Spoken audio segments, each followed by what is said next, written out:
держаться, мам.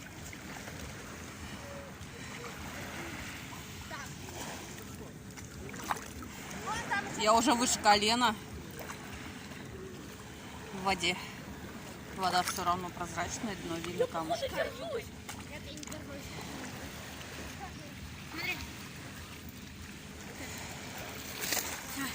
Счастливая, довольная.